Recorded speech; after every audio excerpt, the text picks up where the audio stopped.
Israel and Palestine are currently on the brink of an all-out war, a level of fighting that hasn't been seen since 2012. Yes, that was 2 years ago, less than 24 months. In light of the frequency of incidents, it may be good to focus on the conflict as a whole instead of the recent activities. So let's go back. How did this all start? Well, prior to World War I, that area was controlled by the Ottoman Empire. They were technically Arabs, but most people living under their rule considered them to be conquering Turks. As such, various groups that wanted Arab and Israeli independence started to emerge. These groups weren't fighting against each other, they had a common enemy, the Turks. As a result, they coexisted somewhat peacefully. Then, in World War I, Britain encouraged Arabs to organize and revolt against the Ottomans, promising them the right to set up an Arab state after the war. The Arab world complied and started revolting against the Ottomans in 1916. Around the same time, the British Foreign Secretary, Arthur James Balfour, gave official support to Britain's Jewish community to establish a national home for Jews in Palestine. And that's where it all began. Both sides thought they had the right to establish a nation in the region, so they spent the next 30 years establishing the groundwork for those nations.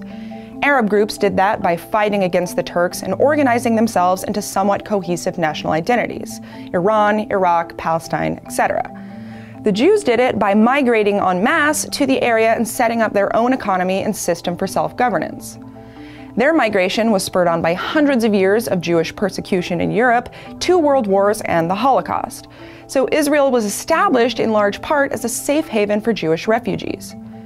During this migration period, there were conflicts over land and territory between Jews and Palestinians, but compared to today, it was relatively calm. Then, in 1947, Britain and the UN finally got around to keeping their word and allowing the Palestinians and Jews to establish their own nations. They broke the area up with borders that looked like this. Israel is in the green, Palestine is in the orange. The problem was, a lot of the Palestinians lived in the area now controlled by Israel, and some Israelis lived in the area now controlled by Palestine. The Arab world thought that Israel was infringing on the state they were promised after the war, and Israel was already starting to disenfranchise Palestinians who were stuck inside their borders. In 1948, fighting broke out between Palestinians and Israelis, causing the surrounding Arab nations to attack Israel in an attempt to eliminate it altogether. Israel won. During this conflict, over 700,000 Palestinians left the area or were displaced, and Israel had expanded their nation to control what is now about 78% of historic Palestine. Palestinians claim that after the war, Israel wouldn't let them return home, forcing most of them to live in the West Bank and the Gaza Strip. Both areas now function as a home for Palestinian refugees. In the years that followed, Israel established walls to separate the Palestinian areas out, and they also enacted laws to further establish their Jewish state, laws that by nature offered fewer rights to non-Jews. They also established a strong active military.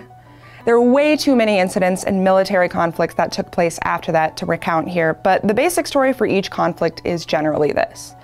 Militant Palestinian groups or other Arab nations use force in an attempt to either reclaim land, protest the conditions of Palestinians under Israeli rule, or eliminate the entire nation of Israel. Israel responds by winning militarily, displacing more Palestinians and expanding their own territory. Sandwiched somewhere in there are continual failing peace talks and an ongoing debate about US aid to Israel. Obviously, this is a huge issue and we cannot cover everything, but we did include links to more info in the description. If you found this video informative, please subscribe, and remember we have new videos 5 days a week covering a variety of topics. Subscribing is the best way to get those videos to you.